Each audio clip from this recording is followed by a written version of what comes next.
Hello friends, welcome to my channel. मेरा नाम मेनका घोष है। आज हम बात करने वाले हैं प्राइम मिनिस्टर नरेंद्र मोदी की कुंडली पर। आइए देखते हैं ग्रहों की चाल इस वर्ष क्या प्रॉमिस कर रही है।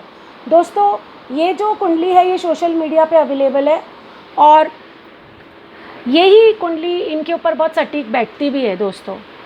तो आइए देखते हैं कि ऐसी क्या खास बात है ग्रहों में जिन्होंने इनको प्राइम मिनिस्टर बनाया। दोस्तों, सबसे पहली बात तो ये है दोस्तों, कोई भी ग्रह इनका 6, 8, 12 भावों में, ट्रिक भावों में नहीं बैठा है, क्योंकि वहाँ जाकर ग्रह जो है थोड़े नेगेटिव हो जाते हैं।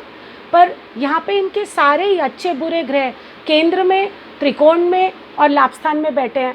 तो इससे अच्छा तो दोस्तों कोई प्लेसमेंट हो ही नहीं सकती है। हम देखेंगे कि केंद्र और त्रिकोण भावों के स्वामियों का बहुत अच्छे अच्छे योग बन रहे हैं इस कुंडली में। जैसे मंगल और चंद्रमा का केंद्र त्रिकोण राजयोग बन रहा है, गुरु और शनि का केंद्र त्रिकोण राजयोग बन रहा है क्योंकि एक दूसरे पे दृष्टि डाल रहे हैं, और वीनस और शनि ये दो केंद्रों के स्वामी योग बना के बैठे हैं। और दोस्तों, यहाँ पे राहु केतु भी इनके शुभ हो गए हैं क्योंकि शुभ स्थान में बैठे हैं। शुभ ग्रहों से सूर्य और बुध से राहु दृष्ट है, और सूर्य जो है इनका 10th लॉर्ड होके जो अथॉरिटी, रेप्यूटेशन, सक्सेस, करियर को बताता है, अचीवमेंट्स को, वो लाभ स्थान में लाभेश के साथ बैठ के, इससे अच्छा कुछ हो ही नहीं सकता दोस्तों। तो सूर्य और बुध का बुध आदित्य राजयोग बन रहा है, केतु उसको मल्टीप्लाई कर रहा है, यानी कि ये हाईली इंटेलिजेंट पर्सन है दोस्तों। और यहाँ पे जो इनका गुरु है, जो कि वृश्चिक लगन के लिए गुरु जो होता है वो एक योग कारक प्लैनेट होता है, वो यहाँ पे इनके 4th हाउस में बहुत सुंदर बैठा है। इनके थॉट्स पे, इनके विचारों पे, जो इनके थॉट्स में, इनके विचारों में सात्विकता देता है, इनको धार्मिक बनाता है और इनको वाइज बनाता है, और जो है इनको जो है ना इनके करियर को भी वो बहुत अच्छी अपनी दृष्टि से शुभता प्रदान कर रहा है। सिर्फ एक बात है दोस्तों कि यहाँ गुरु जो है 6 डिग्री पे वक्रीय हो गया है। तो वक्रीय होने के कारण, क्योंकि वक्रीय होके वो अपनी नीच राशि की तरफ जा रहा है, तो वो इनके लिए नेगेटिव हो गया दोस्तों। क्योंकि गुरु जो है इस कुंडली में वो 2 चीज़ बताता है दोस्तों। वो फैमिली के लिए रिस्पॉन्सिबल है, 2nd हाउस, और 5th हाउस संतान और लव अफेयर के लिए रिस्पॉन्सिबल है।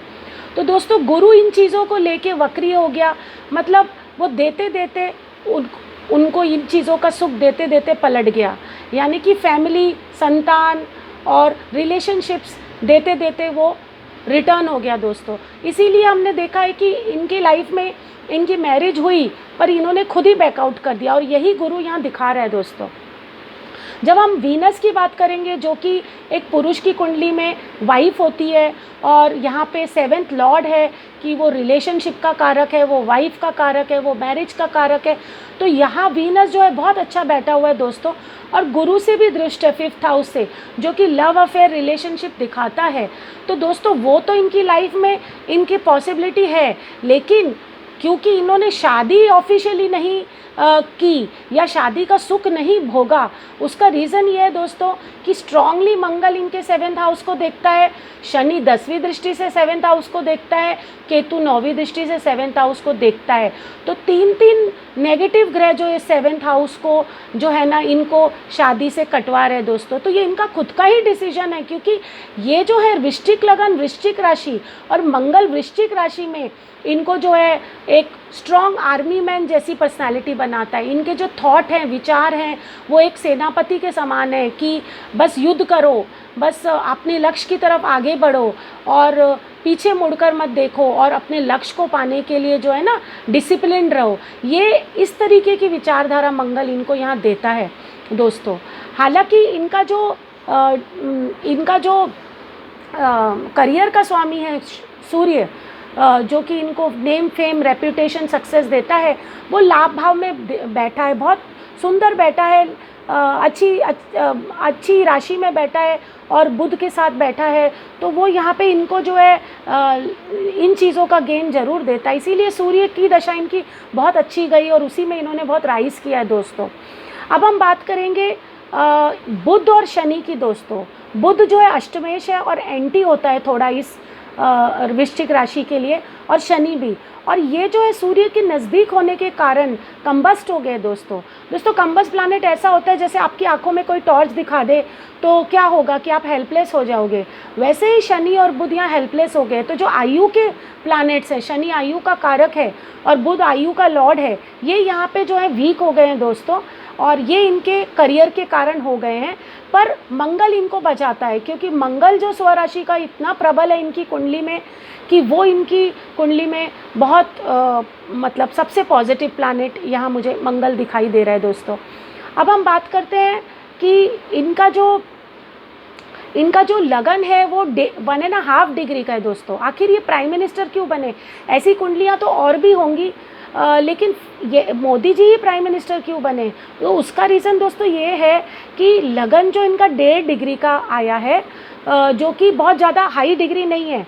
पर एक यूनिक बात ये है दोस्तों कि इनके जो मेन प्लैनेट्स हैं, मंगल, गुरु, शनि, सूर्य, ये सब, बुध, ये सब बहुत ज़्यादा लगन की डिग्री के आसपास है, 0 डिग्री के आसपास।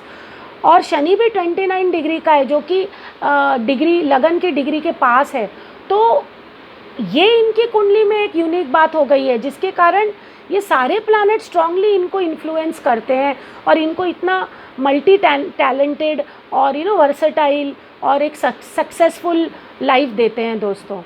अब हम बात करेंगे कि इनकी करंट दशा क्या चल रही है। तो करंट दशा इनकी चंद्रमा की चल रही है दोस्तों, अभी ख़त्म होने आई है, इसी साल नवंबर में ख़त्म हो रही है। तो चंद्रमा की 10 साल की दशा थी। तो चंद्रमा जो है इनको, ये 9th लॉर्ड है, धर्म का लॉर्ड है, इनको धार्मिक बनाता है, इन्हें बहुत इमोशनल बनाता है। ये जितने हार्ड है, मंगल की वजह से जितने हार्ड बाहर से दिखते हैं इनकी पर्सनालिटी, उतना ही मन इनका सॉफ्ट है दोस्तों।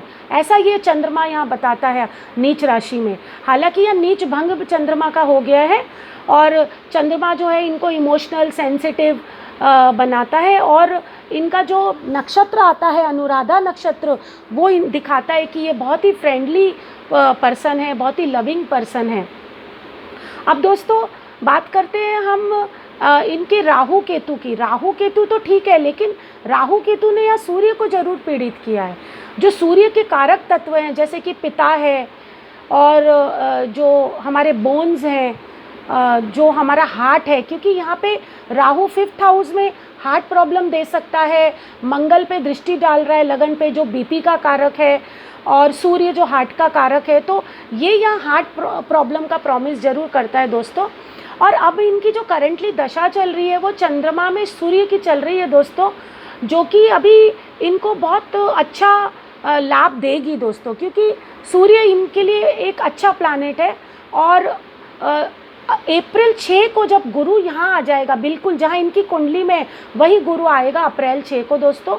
तो जब गुरु का गुरु पे से ट्रांजिट होगा तो इनकी कुंडली में कुछ ट्रांसफॉर्मेशन होंगे। ये कुछ ऐसे निर्णय लेंगे जो कि इनकी करंट स्थिति से इनको बेटर स्थिति पे पहुँचाएंगे, और कुछ इम्पॉर्टेंट डिसीजन ये ले सकते हैं जो कि इनके लिए अच्छे साबित होंगे आफ्टर May 15, जब गुरु फिर से रेट्रोगेट हो जाएगा दोस्तों, क्योंकि इनकी कुंडली में भी वो रेट्रोगेट है। और गुरु जो है इनको देखिए दोस्तों कि इनके 12th हाउस को देखता है, और 12th हाउस पे डबल ट्रांजिट अभी इनका लगेगा। तो गुरु जब 12th हाउस को देखता है तो वो बहुत ही स्पिरिचुअली हाई करता है दोस्तों। तो चंद्रमा में सूर्य की दशा, गुरु का गोचर इनको स्पिरिचुअली बहुत उठाएगा, और इनको जो है ना जो फॉरेन कनेक्शंस बहुत देगा, क्योंकि ये फॉरेन लैंड्स भी है। और दोस्तों कुछ अच्छे डिसीजंस ये ज़रूर लेंगे जो कि इनके करियर के लिए अच्छे साबित होंगे। अब हम बात करते हैं दोस्तों, जैसे कि अब जो प्रोटेस्ट चल रहा है फार्मर्स का, तो जो कि डेफिनेटली अच्छी खबर नहीं है प्राइम मिनिस्टर के लिए या रूलिंग गवर्नमेंट के लिए। तो वो जो प्रोटेस्ट है वो भी डेफिनेटली जब गुरु की दृष्टि यहाँ पड़ेगी 10th हाउस पे इनके, तो शुभता आ जाएगी दोस्तों। और शुभता आने के वजह से जो है मिड मे तक मुझे लगता है कि पीसफुल डिसीजन पॉसिबल है फार्मर्स के लिए। कुछ अच्छे डिसीजन प्राइम मिनिस्टर ऑफिस लेंगे, जिससे कि ये पीसफुली एंड होगा ये जो प्रोटेस्ट है, ऐसा लगता है। क्योंकि जो 10th हाउस है ये करियर का है, 4th हाउस जनता का है दोस्तों, वहाँ पे गुरु आ रहा है, वहाँ शुभता आ रही है, इनकी कुंडली में भी गुरु वही है, उसी के पे से गोचर हो रहा है। तो ये सब बातें बहुत पॉजिटिव आ रही हैं अभी अप्रैल 6 के बाद। अब हम बात करेंगे दोस्तों, चंद्रमा में जो सूर्य इनका चल रहा है नवंबर तक, तो ये इनकी हेल्थ के लिए ज़्यादा अच्छा नहीं है, और इनकी मदर की हेल्थ के लिए भी ये बिल्कुल अच्छा नहीं है दोस्तों। और आने वाला जो समय है, क्योंकि अभी केतु राहु यहाँ चल रहे हैं और केतु राहु इनके नीच हैं, तो केतु राहु जो है इनको हेल्थ के लिए अच्छा प्रॉमिस नहीं दे रहे हैं और ऑब्स्टेकल्स और तकलीफ़ें दे रहे हैं, जो कि इनके साथ हो भी रहा है दोस्तों। तो अब ये जो है 1.25 साल इनके लिए अच्छा नहीं है। और जो है वैसे भी इनका नवंबर के बाद मंगल लग रहा है, तो शुरू में ट्रांसफॉर्मेशन पीरियड होता है। हालांकि मंगल इनका बेस्ट प्लैनेट है और अब जाके मंगल की महादशा इनकी नवंबर 21 से लग रही है, तो 7 साल इनके बहुत बढ़िया जाएंगे। ये बहुत अच्छे स्ट्रॉन्ग पर्सनालिटी और बन के उभर के आएंगे, क्योंकि मंगल इनका विशाखा नक्षत्र में है और गुरु इनका धनिष्ठा में है। ये नक्षत्र एक्सचेंज हो रहा है, जिसके कारण ये जो है गुरु भी इस कुंडली के लिए अच्छा है, मंगल भी इस कुंडली के लिए अच्छा है। तो ये जो मंगल की महादशा है ये डेफिनेटली इनको बहुत बढ़िया रिजल्ट देगी और हमारे देश के लिए भी अच्छा साबित होगा, प्रोवाइडेड ये अपनी हेल्थ को संभाल लें अभी। तो दोस्तों ये कुल मिला के जो है इस कुंडली की यूनिकनेस यही है कि इनके सारे ग्रह केंद्र और त्रिकोण में है और लाभ भाव में है। इनके ग्रह डिग्री वाइज स्ट्रांग हो गए हैं, क्योंकि वो लगन के डिग्री के आसपास है। दोस्तों मैं बता दूं कि जब कोई लगन जो है 0 डिग्री या 1 डिग्री या 29 डिग्री का होता है, तो वो कस्पल इफेक्ट्स देता है। तो जैसे कि तुला राशि ख़त्म होते ही वृश्चिक राशि शुरू ही हुई थी जब इनका जन्म हुआ, तो इसको हम ऐसे समझ सकते हैं कि हम कोई 2 देश के बॉर्डर पे अगर पैदा हुए हैं और हम जैसे फॉर एग्जांपल हम पाकिस्तान इंडिया के बॉर्डर पे पैदा हुए हैं, पर इंडिया के बिल्कुल 1% अंदर ही आए हैं हम, तो वो वहाँ पे क्या है कि स्थिति ज़रा डेलिकेट होती है, वो अच्छी नहीं मानी जाती कुंडली में, ज्योतिष में। लेकिन इनके लिए क्या हुआ है कि जब ये पैदा हुए और इंडिया के बॉर्डर के पास 1 डिग्री के ही पैदा हुए, तब जो बाकी ग्रह थे, जो इनकी कुंडली में जो इंडिया के जो टॉप ऑफिशियल्स अथॉरिटीज़ जिनको कि हम मान सकते हैं ग्रहों को, वो इनके साथ ही खड़े थे वहाँ। तो इनकी जो स्थिति है उस समय बहुत स्ट्रांग हो जाती है।